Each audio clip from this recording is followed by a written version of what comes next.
Idi Amin Dada, the self-proclaimed conqueror of the British Empire and King of Scotland, presided over Uganda with a chilling blend of absurdity and terror. His daily life was a grotesque reflection of his regime's unpredictable brutality. How did such a figure navigate the hours, ruling a nation gripped by fear?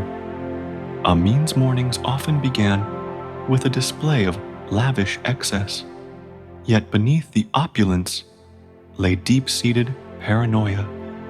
He might start with a grand breakfast, surrounded by a retinue of loyalists and sycophants. Security was paramount, with guards constantly patrolling his residences. His personal routine was meticulously guarded, a necessary measure, given the numerous plots against him. Despite his public bravado, Amin lived in constant apprehension of betrayal. This fear shaped his interactions and decisions from the moment he awoke. The official business of the day was rarely structured, often dictated by Amin's whims. Meetings with ministers or foreign dignitaries could be abruptly called or cancelled without explanation. Decisions affecting national policy were frequently made on impulse, with little regard for consequence. He often held court in unexpected locations, from his official residence to military barracks. These impromptu sessions served to keep his subordinates off balance and reinforce his absolute authority. His governing style was a chaotic blend of calculated intimidation and genuine unpredictability.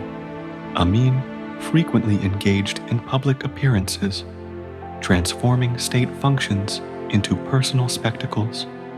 He would parade in elaborate uniforms, often adorned with self-awarded medals, to project an image of power. These events were carefully orchestrated to bolster his cult of personality. Yet, behind the public facade, the machinery of repression operated relentlessly. While Amin might be seen jovially interacting with crowds, his security forces were simultaneously engaged in widespread arrests and executions.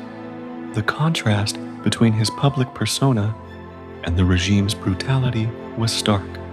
As evening approached, Amin's activities often shifted to more private, yet equally unsettling, engagements. He might host lavish dinners, sometimes forcing guests into bizarre rituals or humiliating displays. His personal life was intertwined with his political control, extending his dominance into every sphere. The night brought no respite from the pervasive fear that defined his rule. Reports of disappearances and torture continued, casting a long shadow over the capital. Amin's daily existence was a continuous performance of power, sustained by terror and an unyielding grip on the nation. A day in the life of Idi Amin was a microcosm of his entire regime, a blend of theatricality, paranoia, and unbridled violence. His personal habits and public actions were inextricably linked to the suffering inflicted upon Uganda.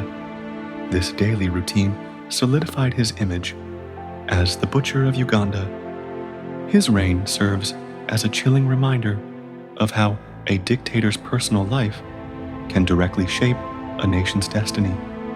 The arbitrary nature of his rule, reflected in his daily caprice, left an indelible scar on Ugandan history. His legacy remains a stark warning against unchecked power